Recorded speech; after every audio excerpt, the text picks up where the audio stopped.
It began with a whisper across the stars, a faint cry that no one was supposed to hear. The earth was quiet that night, the oceans calm, the cities glowing like scattered constellations below. In a small control room inside the deep space listening station, one signal broke through the static. At first, it was nothing more than a soft pulse, weak, uneven, and buried under cosmic noise. Most of the technicians ignored it, thinking it was interference from some dying satellite. But a young communication officer named Lena Voss did not look away. She leaned closer to the screen, her eyes catching the pattern. It was too regular to be random. Something inside her told her that this wasn't static. It was a voice trying to speak through the silence of the universe. Lena played the recording again. For a long moment, there was nothing but crackling sound. Then, between the static, a trembling voice appeared, a child's voice, weak and frightened. "They took us. Please, don't forget Earth." The room froze. Lena stopped breathing. She replayed it again, and again, each time hearing the same broken words. The signal wasn't coming from any known colony. It came from far beyond the outer rim, past the edge of human space, from a region thought to be abandoned decades ago. The others in the room stared at her, confused and uneasy. "It's probably a ghost signal," someone said. "Old transmission, repeating itself." But Lena shook her head. The voice was too clear, too alive. She worked for hours, tracing the signal, decoding fragments hidden between the pulses. The coordinates shifted slightly, but she managed to lock them in. The location belonged to an old mining colony, Haven 9, a place Earth had lost contact with 30 years ago. Official records said the colony was destroyed during a solar storm. But if that was true, who was sending this message now? Lena didn't sleep that night. She enhanced the audio, separating layers of noise. More voices began to appear, many voices. They were all young, scared, whispering in unison. "They took us. They took everyone. Don't forget Earth." Her fingers trembled as she realized there were hundreds of them. Children. By dawn, Lena uploaded the data to the global communication network. Within hours, the recording spread through the scientific community. Some thought it was a hoax. Others were terrified. The Global Council called an emergency meeting. But while the leaders argued, millions of ordinary people heard the voices online. The world reacted with shock and anger. Parents cried. News anchors whispered the words as if they were sacred. And Lena, she just sat in silence, watching the stars beyond the glass, wondering how far those children had fallen from home. The official investigation began 2 days later. A team of analysts reviewed the signal and confirmed something strange. The frequency was modern. It wasn't an old recording. It was being broadcast right now. Someone, or something, was sending the message repeatedly every 8 hours. When Lena presented her findings to the council, most of them dismissed her theory. "We can't risk another interstellar conflict," said the prime delegate. "We don't even know if this is real." But Lena had proof. She played a new section of the signal she had just decoded. The voice of a girl, maybe 15, spoke clearly now. "They call us slaves. They say Earth forgot us. Please, tell them we are still here." The room fell silent. No one moved. The sound of that voice, broken, soft and desperate, cut through every political wall. Lena looked at the faces around her. Some were pale with fear, others cold with disbelief. The council dismissed her again, but not before warning her to keep the data confidential. "If the public hears this," they said, "it could cause chaos." But it was already too late. The world had heard it. The people of Earth were awake. That night, as storms rolled across the planet, Lena sat alone in the observatory. She kept replaying the signal, trying to understand how those children could still be alive. She thought about Haven 9, once a proud colony built by families who wanted a new life among the stars. They had vanished without explanation, and everyone had moved on. Everyone except the children. She pressed her hand to the glass window, staring into the darkness of space. Somewhere out there, someone had taken them.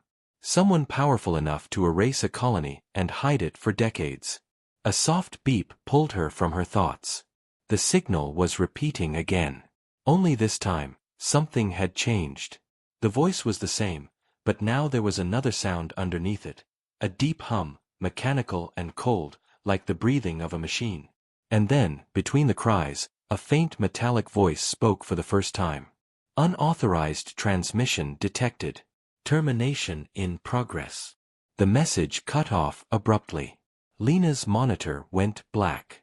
She felt her heart drop as static filled the speakers.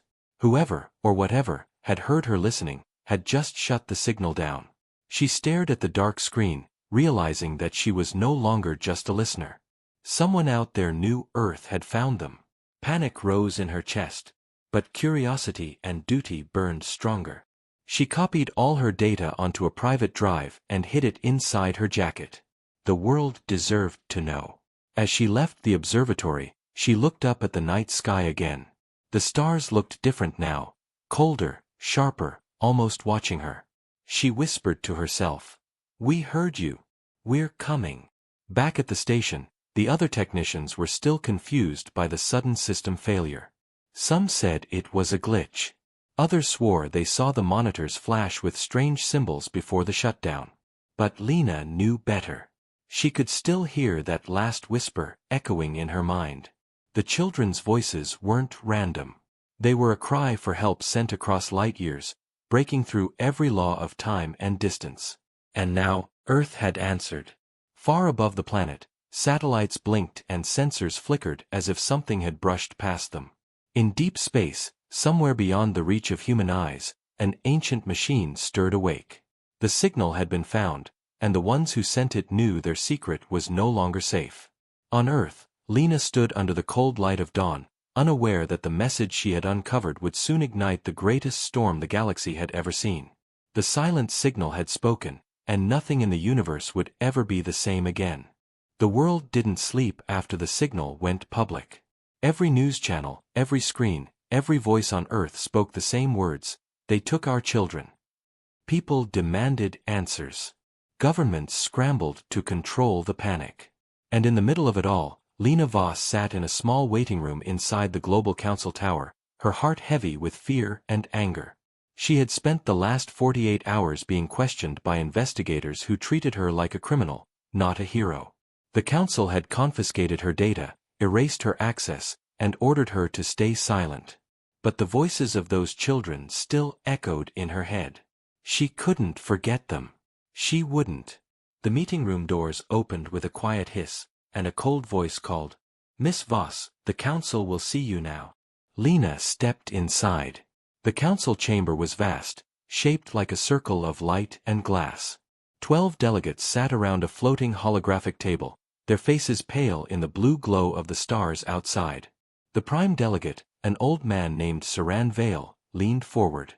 "Miss Voss," he began, "you have caused a great deal of trouble." His tone was calm but sharp, the kind of voice that pretended to be polite while hiding anger beneath. "The information you released has caused global unrest. People are afraid. Some are even calling for war. Do you understand what you've done?" Lena's jaw tightened. "What I did," she said quietly, "was listen. I heard children calling for help. I brought you proof. And you're asking me about politics?" The delegates exchanged uneasy glances. A woman from the security division spoke next.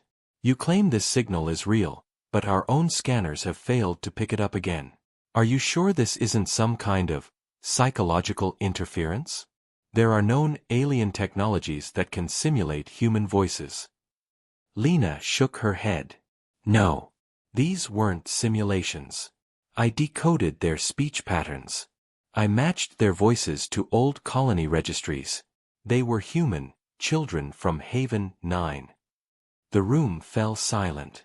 Then another delegate, a younger man, spoke in a low voice. "Even if they were, that colony was lost decades ago. You're talking about chasing ghosts." Lena's eyes burned. "Ghosts don't beg for help."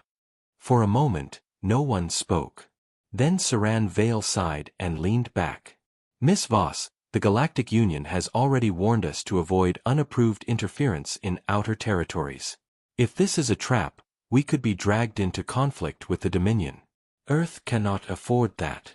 Lena stared at him in disbelief. You think this is about politics? Children are enslaved out there, and you're talking about treaties. Vale's tone hardened.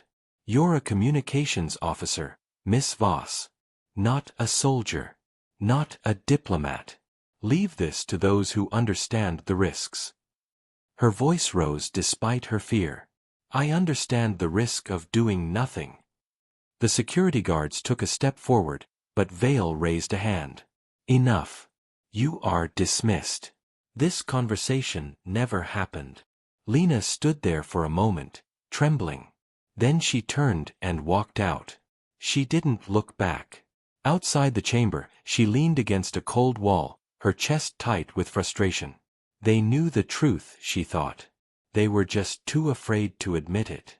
She pulled a small data chip from her pocket, the backup copy she had made before they seized her files. It still held everything: the voices, the coordinates, the evidence. She couldn't trust the council. But there was someone she might trust. That night, she made her way to the old military district on the city's edge. The air was cold, filled with the hum of distant skyships. She stopped before an unmarked hangar and knocked twice, then once more. The door slid open, revealing a tall man with gray hair and eyes that had seen too many battles. Admiral Grant. Once a hero of the outer wars, now forgotten by the world he fought for. Lena Voss, he said slowly. I never thought I'd see the day someone from communications would come knocking here. What brings you to a ghost's doorstep? Lena took a deep breath. I need your help. I found something. Something the council wants to bury. Grant studied her face for a long time, then motioned her inside. The hangar smelled of old metal and dust. Inside, half covered under tarps, were the remains of retired starships. Lena handed him the data chip. Listen to this. She played the recording. The room filled with static and then the voice of the child. They took us. Please, don't forget Earth. Grant froze. His expression darkened. Where did you get this? He asked quietly. From deep space, Lena said. Haven, 9. The coordinates matched the Dominion's territory. Grant turned away, rubbing his forehead. The Dominion, he muttered. They were supposed to be gone. We shut them down years ago. Lena stepped closer. They're not gone. They're hiding. They've been using our lost colonists as slaves. You know what that means, Admiral. They're building something, and they're using our children to do it. Grant looked at her, his eyes cold with memory. I fought them once, he said softly. I saw what they do to prisoners. No one came back the same. The council won't act. They never do. He walked to a terminal and activated an old star map. If what you're saying is true, we'll need more than words. We'll need ships. Lena frowned. You can't go to war. Not alone. He gave her a small, bitter smile. Who said anything about war? This will be a rescue. They spent hours studying the data, tracing the signal's exact path. Lena noticed something strange, small distortions in the transmission, as if the children were sending messages through hidden frequencies. They weren't just calling for help. They were guiding Earth to them. They knew someone would hear, Lena whispered. Grant nodded slowly. They believed someone still cared. He turned to her. The council will never approve this. But I still have allies. Old pilots. Engineers. People who remember what Earth used to stand for. Before dawn, they made a pact. Grant would gather his crew in secret, and Lena would continue decoding the transmissions. Together, they would find Haven 9. As she left the hangar, the first light of morning broke over the horizon. The city shimmered with life, unaware of the storm that was building beyond the stars. Lena felt fear but also hope. The signal had changed everything. Humanity couldn't ignore it anymore. Behind her, Grant watched the sky with a grim expression. He knew what the Dominion was capable of. They would not let this secret escape easily. He muttered to himself, "If those children are out there, we bring them home, no matter who stands in the way." His voice was quiet, but it carried the weight of a promise.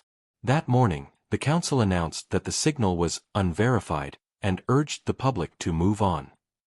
But across the planet, people were already talking about rebellion, about honor, about humanity's duty to its own. The story could not be silenced anymore. And far beyond the edge of known space, in the darkness of the Dominion's territory, machines hummed as alien overseers received the council's decision. Their leader smiled coldly and said, "Earth knows. Prepare for interference." On Earth, Lena's heart beat fast as she listened to the faint hum of her console. The signal was back, stronger than before. It carried only 3 words this time. "Please come soon." She closed her eyes. There was no turning back now. The council had denied the truth. But the children were still calling, and Earth was about to answer. The signal grew stronger with every passing day. Lena barely slept as she decoded the new layers hidden inside the transmission. The more she uncovered, the clearer the message became. The children were not just alive, they were trapped somewhere deep inside the Zeroth Dominion's territory, a region officially marked as unreachable on galactic maps. Every scan from Earth's satellites ended in static. It was as if someone, or something, was jamming the signal from that area on purpose. Lena spent long nights staring at the digital map, her eyes tracing the faint red border that marked the forbidden zone. Beyond it, human ships were not allowed to enter. The Dominion had made sure of that. They ruled that space with iron machines and merciless laws. But for Lena, the border didn't mean danger, it meant direction. It was where the voices were waiting. Admiral Grant worked quietly behind the scenes, gathering what little remained of his old fleet. Most of the ships had been scrapped or sold off after the last war, but there were still loyal engineers and retired pilots who owed him their lives. They called themselves the Ghost Fleet, a name the government had once used as a joke. Now it became real. They operated in silence, using old hidden hangars buried under Earth's northern ice fields. "We move fast, we move quiet," Grant told them. "No transmissions. No records. If the council finds out, they'll shut us down before we leave orbit." Every man and woman nodded. They all knew the risk. But they also knew what it meant to leave children in chains. Lena joined them secretly, bringing the decoded data she had been working on. Grant watched her work as the coordinates slowly appeared on the holographic map. "You're sure this is accurate?" he asked. Lena nodded, exhaustion written on her face. "The signal bounces through old Dominion relays, but yes. I found the origin point." She zoomed in on the hologram. The coordinates led to a small star system on the far edge of Dominion space, orbiting a dying red sun. One planet, rocky and cold. No known colonies. "They used to call it Erevos, the Dark World," Lena said quietly. "According to ancient records, it was once a mining colony, until it disappeared." Grant frowned. "Disappeared." "Officially," Lena said, "they said the planet collapsed after a core failure. But I checked Dominion archives, they erased every mention of it after that day." Grant stood silently, his jaw tight. He had seen the Dominion's cruelty firsthand. They were not just conquerors, they were engineers of suffering. "If they erased it," he said, "that means something there was worth hiding." He looked at the planet's name glowing red on the map. "Erevos," he whispered. "Looks like the ghosts have come home." Preparation began immediately. The Ghost Fleet had only 5 working ships, old, slow, and barely armed, but they were built for stealth.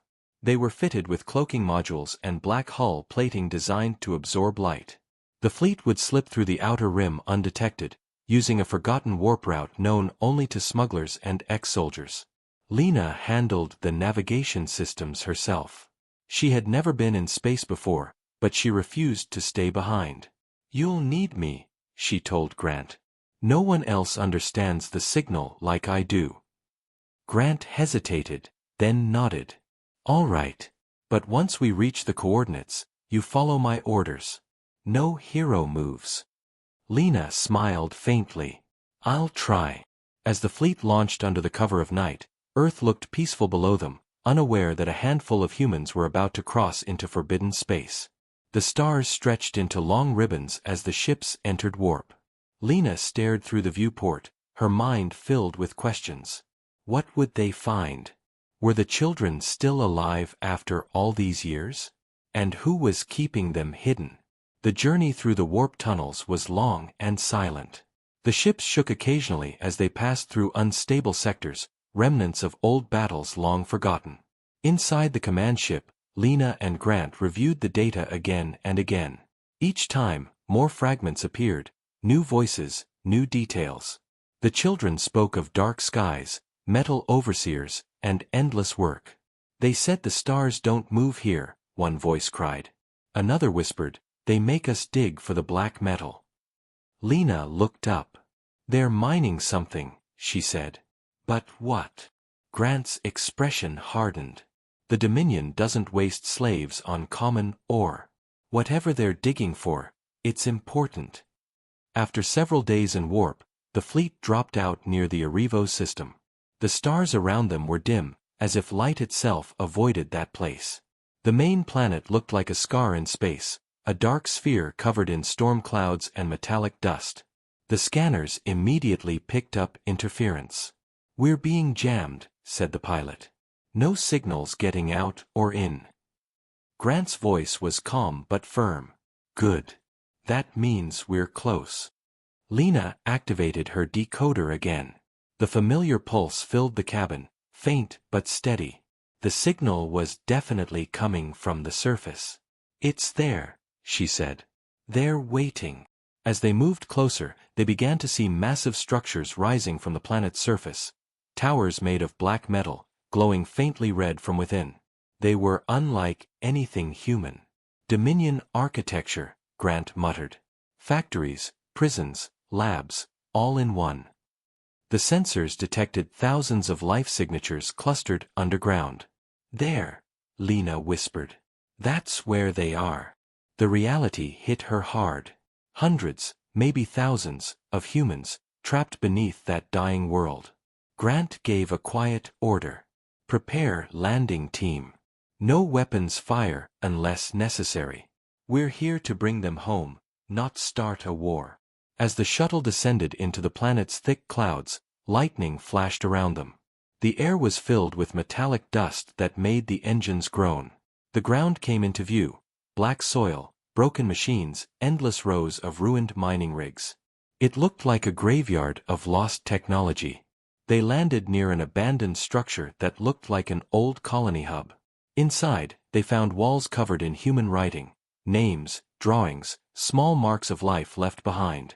Lena touched one of the carvings, a child's handprint frozen in dust. Her throat tightened.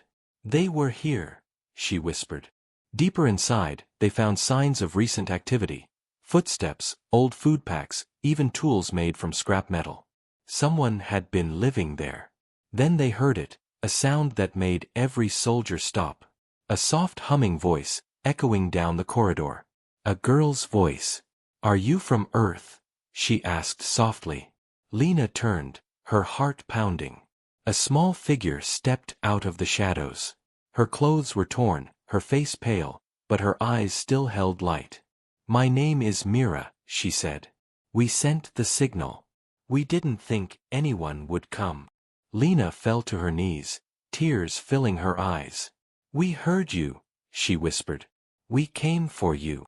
Mira looked behind her, fear returning to her face. You shouldn't have come, she said. They'll find you. Who? Grant asked sharply. Myra's voice trembled. The overseers. They don't like it when someone listens.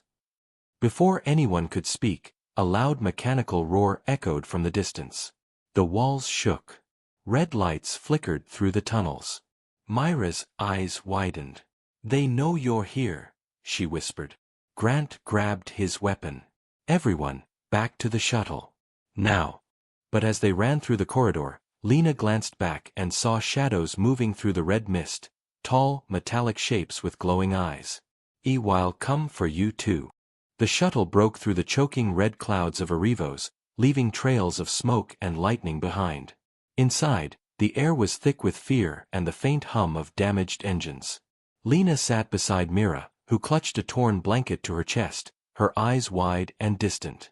She had stopped speaking ever since the escape, only whispering one sentence again and again: "They never stop watching." Admiral Grant stood at the front, his jaw hard as stone, staring at the dark horizon stretching beneath them. "They know we're here," he said in a low voice. "We don't have much time." The fleet circled above, hidden behind the thick clouds, waiting for Grant's signal. Their mission was no longer just reconnaissance, it had become a rescue. When the shuttle finally landed in a ravine, the soldiers hurried to set up a temporary shelter under the shadow of jagged rocks. The wind howled like a living creature, carrying the sound of metal grinding far in the distance. Mira sat close to the fire, her face lit by its trembling light. Lena crouched beside her, speaking softly. "How many of you are there?" Mira hesitated, her voice barely a whisper. "Hundreds, maybe more. They keep us underground. We mine the black metal. They call it Star Oregon." Her eyes flickered toward the sky. "It burns when they melt it. They say it feeds their ships." Lena frowned. "And who are they?" Mira looked away. "Machines. And voices that speak through them. The overseers." Grant joined them, kneeling beside the fire. "Do they have defenses?" he asked. Mira nodded slowly. "Every tunnel. Every path. They built towers that see everything. If someone runs, the air itself kills them." Grant exchanged a grim look with Lena. "We'll need a distraction," he muttered. "Something to pull their attention away while we get the children out."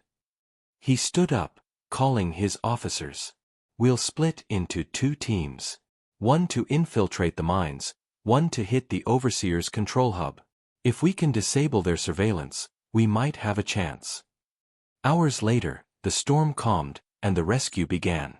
Lena went with the infiltration team, following Mira through a narrow fissure that led deep into the planet's surface. The tunnels were dark and wet, carved by both human hands and alien machines. The deeper they went, the louder the sound of drilling and machinery became. The air smelled of oil and sweat. Then they saw it, a vast underground chamber filled with thousands of glowing lights. Lena's heart stopped. It wasn't lights. It was people. Hundreds of children and young adults, all chained to workstations, their hands raw and bleeding as they extracted black shards from the rock. Massive machines hovered above them, scanning their movements. The overseers. Lena wanted to scream, but Mira pulled her back. "Quiet," she whispered. "They sense sound." Lena watched as one boy stumbled and fell.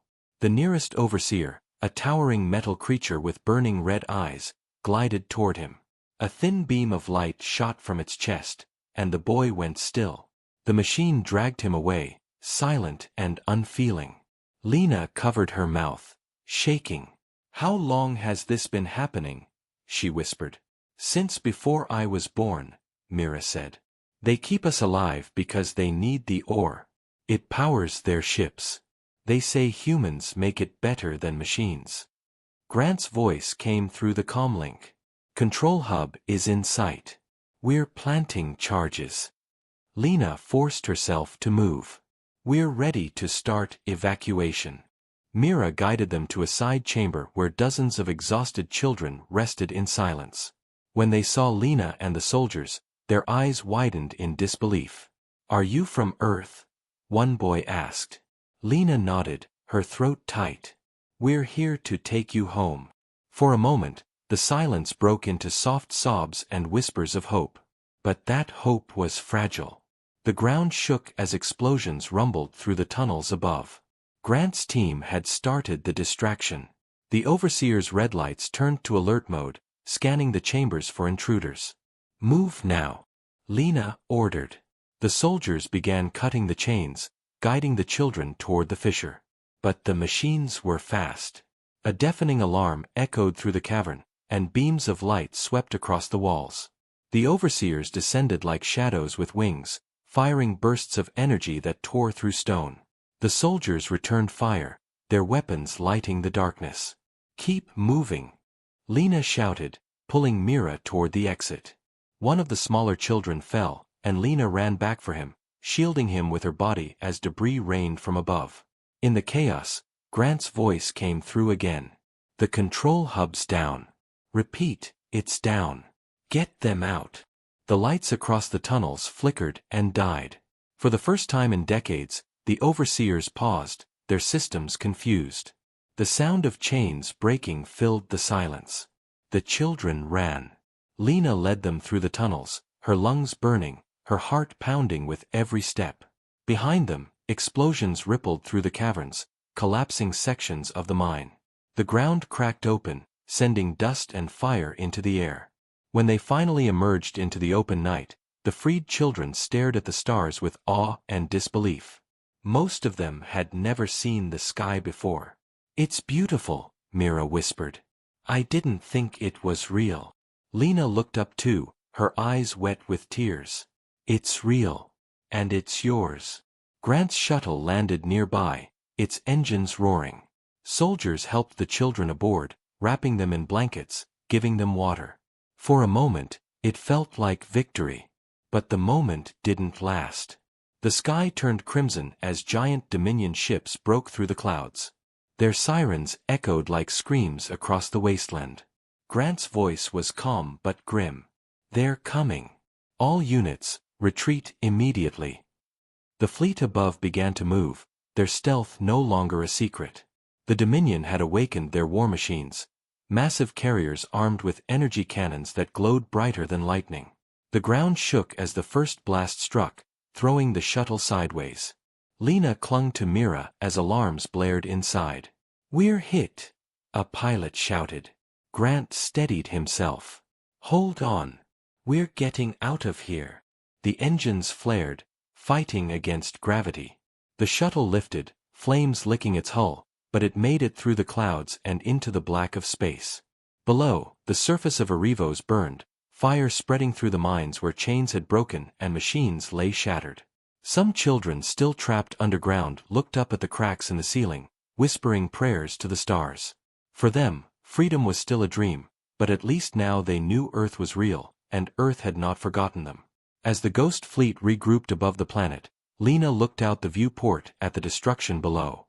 Her heart ached, but her spirit was unbroken. "We got some of them," she said quietly. Grant nodded. "And we'll come back for the rest." But even as he spoke, the radar lit up with new signals, hundreds of Dominion ships jumping into the system. "They've sent the Armada," one pilot said in fear. Grant's eyes hardened. "Then the war has already begun." Lena held Myra's hand as the stars ahead flickered with distant light. The children had been freed, but at a terrible cost. The Dominion would never forgive Earth for this. And somewhere deep in space, across countless worlds, humanity's enemies began to whisper the same warning: Earth has awakened. The stars above Arivos burned red as the first Dominion armada broke through the dark clouds.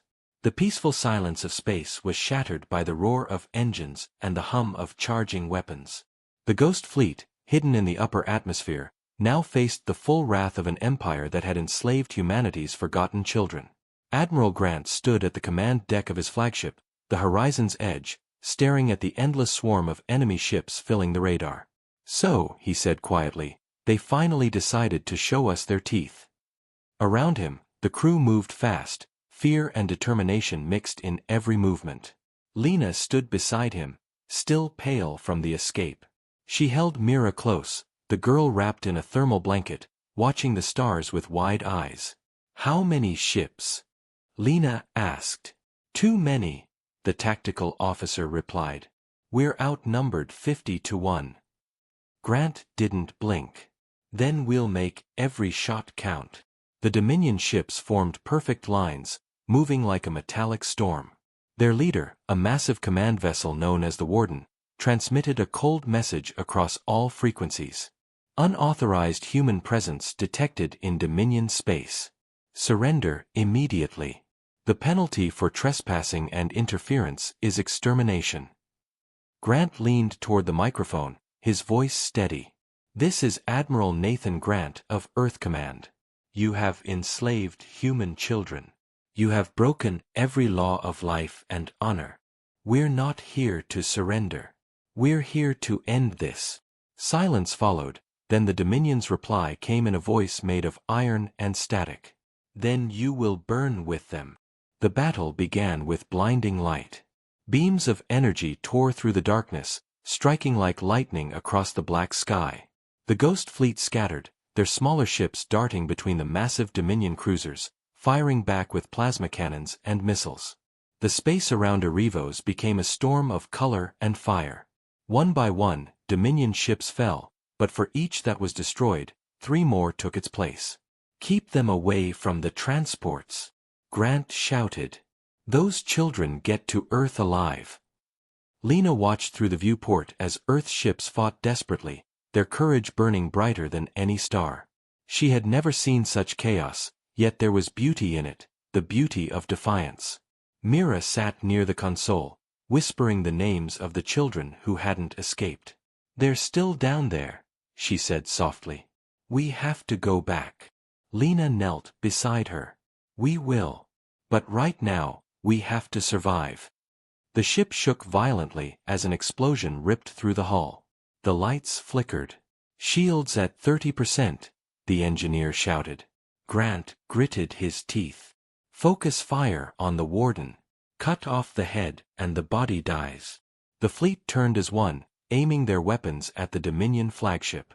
Every cannon, every torpedo, every ounce of power they had left was thrown at that ship. The void exploded in light. Inside the warden, the Dominion commander, a tall figure encased in black armor, watched the incoming attack with contempt. Primitive, he muttered. They think bravery equals strength. He raised one mechanical hand. Release the purifiers. From the belly of the ship, hundreds of smaller drones launched into the battle, glowing with blue energy. They moved like a swarm of wasps, tearing through human ships with surgical precision. They're cutting through our defenses, yelled one of Grant's officers. We're losing ships. Grant's eyes narrowed. Then we hit harder. Target their engines. If we're going down, we take them with us. The horizon's edge dove through the chaos, weaving between wreckage and enemy fire. Lena held onto the console, her heart racing. You're insane, she whispered. Grant gave a grim smile. That's what keeps us alive. They fired a barrage of torpedoes that tore into the Dominion's flank, creating a hole big enough for the rest of the fleet to strike. Now! Grant roared. The Ghost Fleet followed, unleashing everything they had. For a brief moment, it looked as though they might actually win. But then, the Dominion adapted. The Warden's hull shimmered, absorbing the damage and returning it in a wave of pure energy. The blast struck the Ghost Fleet head-on. 3 ships vanished instantly. The others spiraled out of control. We've lost Vanguard and Seraph, cried the comms officer. Grant gripped the railing. Pull back. Regroup behind Erebos. The fleet retreated toward the planet's dark side, using the debris field as cover. Smoke filled the corridors. Sparks fell from the ceiling. Lena coughed, her lungs aching from the heat. We can't hold them off forever, she said. No, Grant replied. But we can buy enough time for the children to escape. Meanwhile, across the galaxy, the transmission of the battle spread. Someone aboard the horizon's edge had broadcast it live. Billions watched on their screens, the moment Earth defied the Dominion. People cried, cheered, prayed. Even alien species who had once feared humanity began to whisper, the humans fight for their own. The spark of rebellion began to spread. On Erebos, deep underground, those who hadn't escaped felt the tremors of the battle above. The freed children looked up at the shaking ceiling and saw dust fall like snow. Myra's friends, the ones she had left behind, smiled weakly. They came for us, one whispered. Earth came. Back in orbit, the horizon's edge took another hit. The control panels exploded, sparks blinding the crew. Engineering's gone, shouted a voice. Grant knew what that meant. Get the last transport out. That's an order. Lena turned to him, horrified. You're not coming. Grant gave her a tired smile. Someone has to make sure the warden doesn't follow you home. Before she could protest, he handed her a data drive. Give this to Earth Command. It has everything, the Dominion's experiments, the coordinates of every slave world. If we fall today, at least they'll know. Lena's eyes filled with tears. You'll die out here. Grant looked out the window at the burning sky. Maybe. But not for nothing. He pressed a button on his wrist console, opening a private channel. All ships, this is Grant. It's been an honor. The remaining Ghost Fleet ships turned toward the Warden for one last charge. Lena was dragged to the escape shuttle as the command ship dove straight toward the Dominion flagship. The stars outside were a blur of light and fire. As her shuttle broke away, she saw the horizon's edge collide with the Warden. The explosion lit the sky brighter than a sun, tearing through the enemy fleet in a wave of white fire. The Dominion armada faltered, their formation breaking. The surviving Ghost Fleet ships fired their final shots before retreating toward the nearest wormhole. Inside the shuttle, Lena and Mira watched the light fade behind them. He did it, Mira whispered. He saved us. Lena nodded, holding the girl close. He saved everyone. The radio crackled with faint voices from other ships, survivors calling for help, promising to rebuild, to continue the fight. As the shuttle entered warp space, the stars stretched again, pulling them toward safety. Lena looked out the window, her eyes heavy with grief and pride. She whispered softly, "You'll be remembered, Admiral." The stars outside shimmered, as if hearing her words. The Battle of Arivos would become a legend, a moment when Earth stood against the darkness and refused to bow. But even as the fleet fled toward home, deep within the Dominion's ruined flagship, hidden systems began to power back on. The stars outside the transport shimmered in endless silence, but inside the ship, no one spoke. The air felt heavy with the memory of fire, loss, and the weight of what had just happened. Admiral Grant's sacrifice still echoed in their hearts, and even the children, rescued, trembling and wide-eyed, understood they had escaped something terrible only to awaken something worse. Lena sat beside Mira in the medbay, staring blankly at the faint pulse of the ship's engines. Every few minutes, the hull creaked like it remembered the explosions still burning behind them. "How far to Earth?" she asked quietly. The pilot's tired voice answered through the calm, 18 hours if the warp lane holds. But we're picking up strange readings on the long-range scanners. Lena frowned. Dominion. Could be, the pilot said, or something else. The signals don't match any known fleet. Mira clutched her blanket tighter. "They're coming," she whispered. "The overseers never forget." Lena tried to smile, to comfort her, but she couldn't. She remembered Grant's last words, "If we fall today, they'll know." The data drive he had given her was still clutched in her hand, warm from her palm. It contained everything, the coordinates of the Dominion slave worlds, the experiments, and evidence that the Dominion had been using humans for decades to harvest Star Oregon. Earth had thought the wars were over, but they had only been sleeping. Now, the galaxy knew that humanity had returned, and the galaxy would never sleep again. Hours passed in uneasy silence. Some of the children slept, some stared into the void, afraid to dream. Then, without warning, the ship shuddered. The lights flickered red. "Contact!" the pilot shouted. "Multiple warp signatures behind us." The calm hum of the engines was replaced by the sharp scream of alarms. Lena jumped to her feet, rushing to the bridge. Through the viewport, she saw them, shapes emerging from the black, sleek and dark as knives. Dominion ships. Smaller this time, but faster. "They shouldn't be this close," the pilot said in disbelief. "They must have been tracking us through the warp." Lena's mind raced. "Can we outrun them?" "No," the pilot said grimly. But we can hide. He veered the ship toward a nearby asteroid field, a massive belt of rock and ice that shimmered faintly in the reflected starlight. The ship dove between spinning debris as laser fire streaked past, burning holes through floating stones. The children screamed as the transport jolted. Lena grabbed Mira and shielded her as sparks rained from the ceiling. "They're locking on," the co-pilot yelled. "We can't take much more of this." Suddenly, the pilot's eyes widened. "Wait. There's something in the field. A signal." Lena frowned. "A signal?" "Yes. It's faint, but it's old. Maybe from a derelict ship." The Dominion fire grew stronger, but Lena made a quick decision. "Get us inside whatever's broadcasting that signal. Maybe it's cover." The transport dived deeper into the asteroid field, following the weak beacon until a massive shadow appeared, an ancient ship, broken and silent, floating among the rocks. It was enormous, far larger than any Earth vessel, its hull covered in strange symbols that glowed faintly blue. "What is that?" the co-pilot whispered. "Unknown," Lena said. "Dock us." The ship latched onto the derelict with a heavy clang, the airlocks sealing tight. "Power down everything," Lena ordered. "Make it look like we're debris."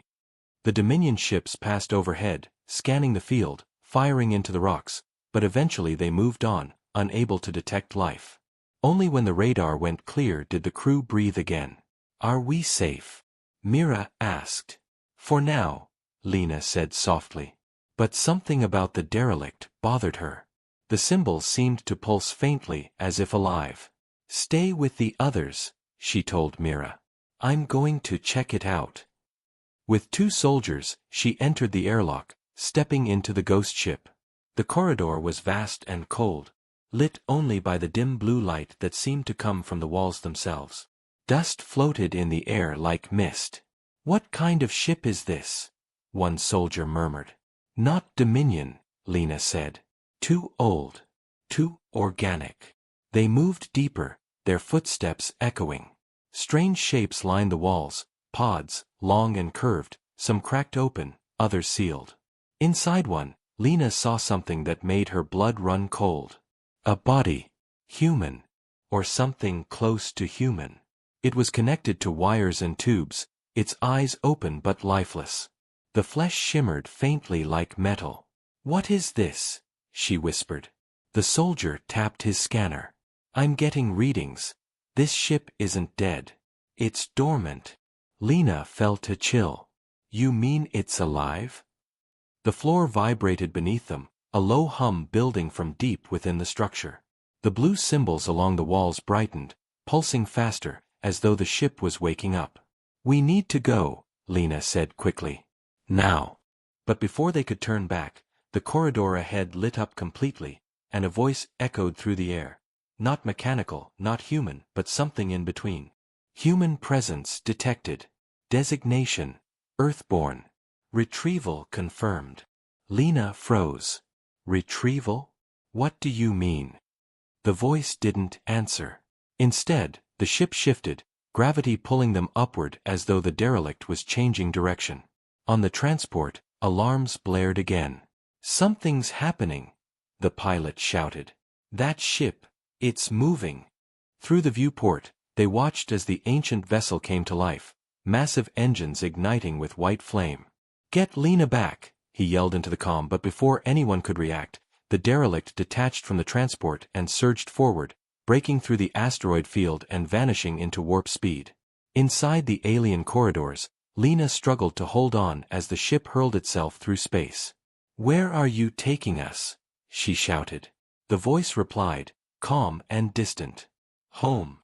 The lights along the walls shifted to green, revealing ancient carvings, scenes of humans and machines together, stars being shaped by unseen hands. "This ship," Lena whispered. "It's not Dominion. It's older." One soldier nodded, his face pale. "Maybe it's from before the war. Before the fall." Myra's voice crackled through the comm, frightened. "Lena, where are you?" "The ship's gone." Lena steadied her breathing. "I'm okay. I'll find a way back." But inside, she wasn't sure. The hum of the ship grew louder, like a heartbeat. The voice spoke again. The cycle returns. The children are free. The fire must spread. Lena didn't understand, but she could feel it. The ship wasn't hostile. It was watching her, learning her. "What are you?" she asked quietly. The voice paused before answering. "We are what remains of those who fought before you. The ones who lit the first fire." Lena's heart pounded. "You fought the Dominion?"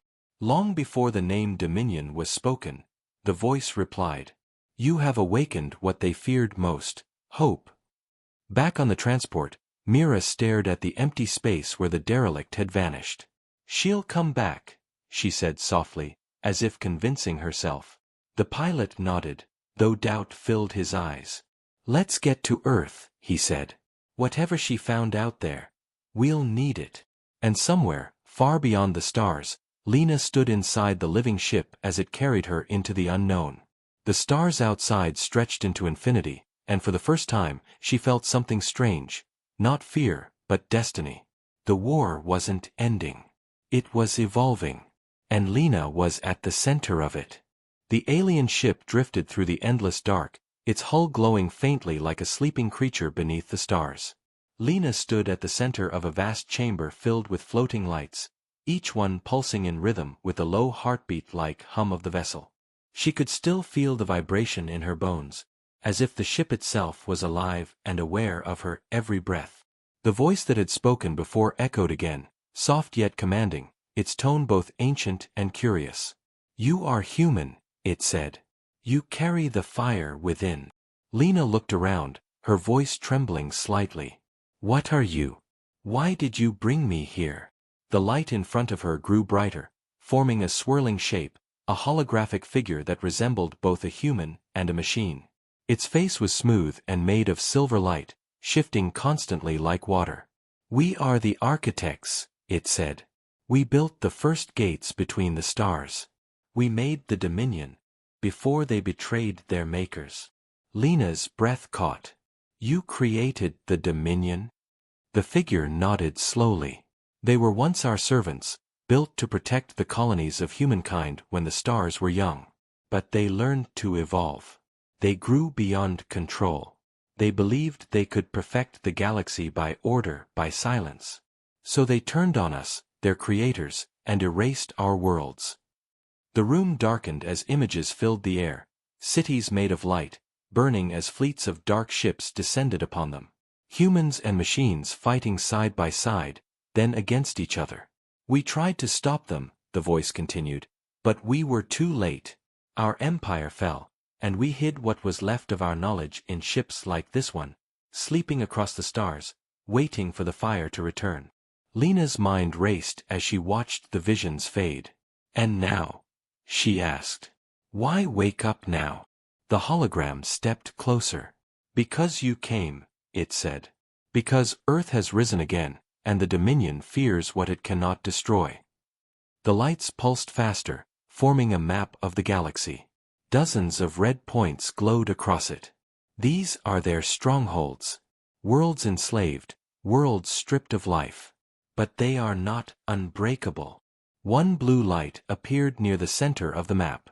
"And this," the voice said, "is Earth, the last free cradle of humankind." Lena stared at the hologram, realization sinking in. "You want us to fight them." "Not just fight," the voice said. "Unite. Awaken the others. There are more like this ship, scattered across the void. Find them, and the architects will rise again through you." The floor beneath her feet shifted, revealing a platform of controls, symbols glowing faintly beneath glass. "You can control the ship," the voice said. "You are its key." Lena hesitated. "Why me?" "Because you still believe," it said simply. "You fought for children who were not your own. You defied an empire. The fire burns in you stronger than in any we have seen for centuries." Lena stepped toward the console. As her hand touched the glowing surface, warmth spread through her body. She felt her heartbeat match the pulse of the ship. "Then let's finish what they started," she whispered. The ship responded instantly, engines flaring to life. Outside, space twisted, and the ship jumped into warp, heading for unknown coordinates. Hours passed, though time felt strange inside the living vessel. Lena sat in what looked like a command chair, though it seemed to form itself around her shape, almost breathing with her. "Where are we going?" she asked aloud. "To the first beacon," the voice replied. "The place where the builder's memory sleeps. There, you will learn what must come next." Stars blurred into streaks as the ship cut through space faster than anything human-made. Lena thought of Mira and the others on the transport, of Earth waiting for their return. She hoped they had made it home safely. But deep inside, she knew this was only the beginning. Suddenly, the ship dropped out of warp. Before her stretched a massive structure floating in the void, an ancient station orbiting a dead star. It was beautiful and terrifying, covered in the same blue runes that glowed faintly on her own ship. "The first beacon," the voice said.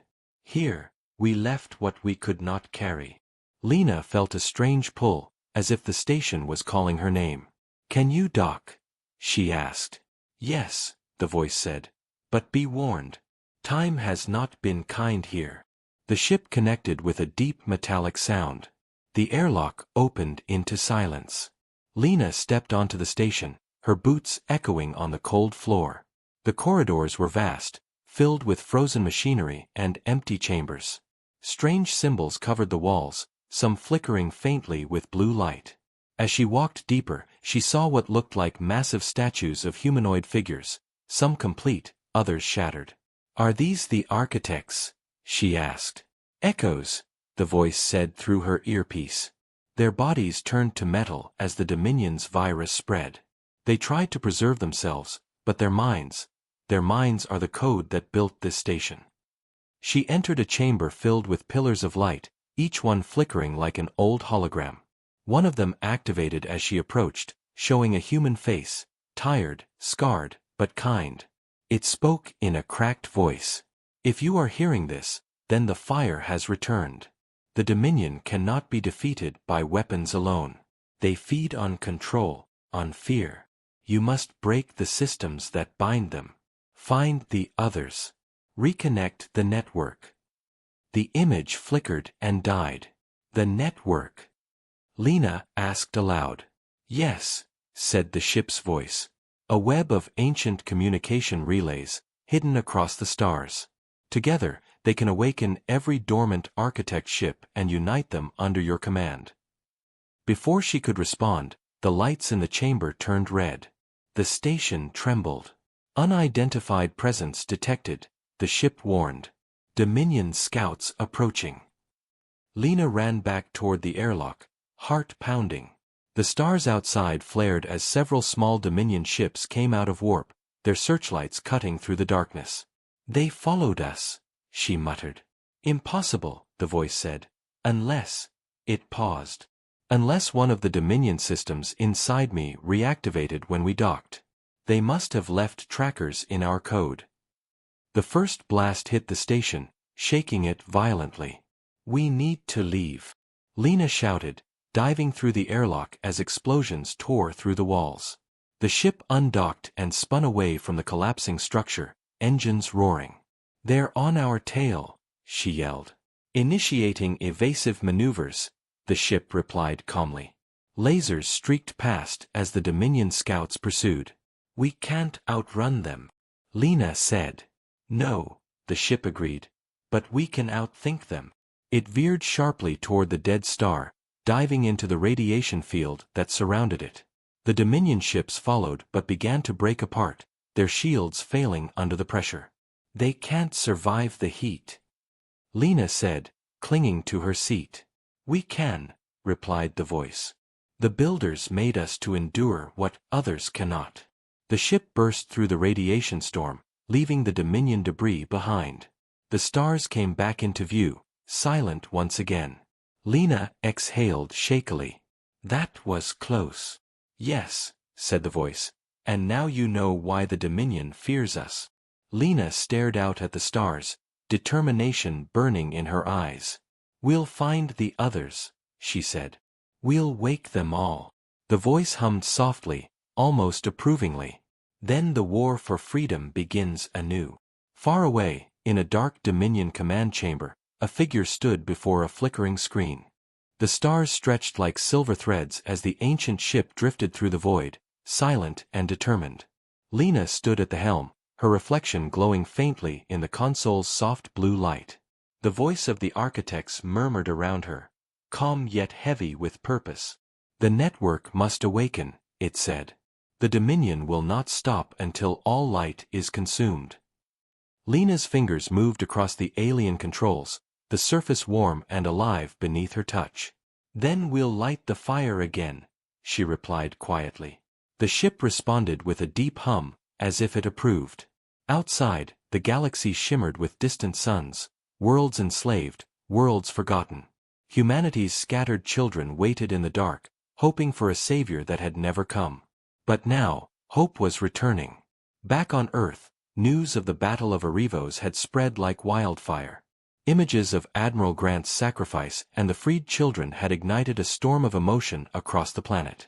Crowds gathered in cities, waving banners that read "Earth remembers." Politicians argued, scientists searched the skies, and soldiers swore oaths to defend humanity's future. In underground bunkers and orbital stations, a new alliance was forming. They called themselves the Earth Vanguard, a coalition of those who refused to hide any longer. And at the center of it all was a single message, transmitted by Lena before the Dominion attack severed contact: the children were real. The Dominion is real. The war has already begun. But the Dominion was not idle. Deep within their core worlds, their fleets were rebuilding, stronger and more ruthless than ever. The overseers, those cold machine intelligences, calculated probabilities and outcomes with precision. Human defiance is spreading, one of them said in a metallic tone. Containment protocols must escalate. Another voice answered, colder still. Deploy the Harbinger. Erase their home before the architects awaken. Across the stars, vast shipyards came alive, constructing a weapon larger than anything the galaxy had seen, a world killer powered by captured suns. It would burn everything in its path. Lena's ship dropped out of warp above a crimson planet, its surface covered in scars of ancient battles. This is one of the beacons, said the voice. Here lies the memory of the first flame. Lena walked to the viewport, staring down at the dying world. What's down there? She asked. A key, the voice replied. A memory left by those who first defied the Dominion. If you can awaken it, the network will open, and the other ships will hear your call. She took a deep breath. Then we'd better get started. The ship descended through storms of dust and lightning, landing on a plateau of black glass. Lena stepped out, wearing a reinforced suit, her boots crunching on the brittle surface. The air shimmered faintly, filled with energy that buzzed against her skin. In the distance, she saw ruins, massive arches, half buried in sand, glowing faintly with the same blue symbols as her ship. As she approached, the ground trembled. A low vibration rippled through the air, and the arches lit up one by one. A deep voice, older than stars, spoke from everywhere at once. Who calls upon the first flame? Lena swallowed hard. Lena ardent. From Earth. The light intensified, and the air swirled into a spiral of energy, forming a figure, tall, armored, and made of pure light. Earth, it said slowly. The lost world. Its voice carried both awe and sorrow. The fire still burns within you? Lena nodded. Yes. The Dominion enslaved our children. They destroyed our fleets. But we're still fighting. The figure bowed its head slightly. Then the time has come. Take the flame, child of Earth. Awaken the network. The ground split open, revealing a circular platform of stone and metal. At its center burned a single white flame, small but impossibly bright. Lena stepped forward, her heart pounding. As she touched it, energy surged through her veins like lightning. Memories flooded her mind, images of ancient cities, battles fought among the stars, humans and machines fighting side by side before the betrayal. She saw the architects, proud and brilliant, and the moment they fell. Then she saw something else, hidden worlds where their knowledge still slept, waiting for someone to find them. "You are the bridge," the voice said. "You are the one who will carry our light." Lena gasped, stumbling back as the flame dissolved into her hands, merging with her body. The glow around her faded, leaving her trembling but alive. What did you do to me?" she asked. "We gave you what we could not keep," the voice said. "The code of the architects now flows in your blood. Through you, the network will rise." Before she could respond, the sky above turned red. The Dominion had found her. Hundreds of ships descended through the clouds, their weapons glowing with deadly light. Lena sprinted toward her vessel, her comm crackling with warnings. "Multiple hostiles detected," the ship's voice said urgently. "We must leave now." "Not yet," Lena shouted. She reached the command deck, her body still pulsing with energy. "Can you connect to the beacon?" "Yes," the ship replied, "but it will expose our location." "Do it," Lena said. "Light it up." The ship extended its pylons, firing a pulse of pure energy into the beacon below. The planet shook as the ancient arches blazed with white fire. A wave of light burst outward, spreading across space faster than any signal ever sent. Far away, on hidden worlds and sleeping ships, the architects' vessels began to stir. Across distant systems, engines that had been silent for millennia roared to life. One by one, ships like Lena's awakened, answering the call. The Dominion fleet opened fire. Energy beams struck the surface, tearing apart mountains and shattering the air. Lena's ship rose through the flames, dodging the blasts, shields glowing bright blue. "We've done it," she gasped. "They'll hear us now." "Yes," the ship replied. "But the Dominion will come for Earth." "Then we'll be ready," Lena said, gripping the controls. She turned the ship toward the stars. "Let's go home." Back on Earth, alarms sounded across every military outpost. Dominion signals filled the skies. Massive objects were entering orbit, ships the size of cities, their weapons pointed directly at the planet. The vanguard scrambled its defenses. Generals barked orders, and civilians rushed into shelters. "They're here," someone whispered. "They've come for us." And then, the sky split open. Dozens of new signatures appeared. Massive ships emerging from warp, their hulls glowing with ancient blue runes. The architects had returned, answering Lena's call. A fleet unlike any seen before spread across the heavens, standing between Earth and annihilation. Lena's ship emerged at the edge of the battle, her voice steady as she opened a channel. "This is Lena Ardent of Earth Command. To all who can hear me, we are not slaves. We are not forgotten. We are humanity, and we stand together." The Dominion's leader appeared on the main screen, its metallic eyes burning with rage. "You will be erased," it hissed. Lena smiled faintly. "Not today." The first volley lit up the darkness, a storm of fire and light that shook the stars. Earth's defenders and the awakened architect fleet fought side by side, their weapons singing through the void. The Dominion's world killer turned its massive cannon toward the planet, preparing to fire, but Lena's ship dove straight toward it, a streak of light against the black. "We end this now," she whispered.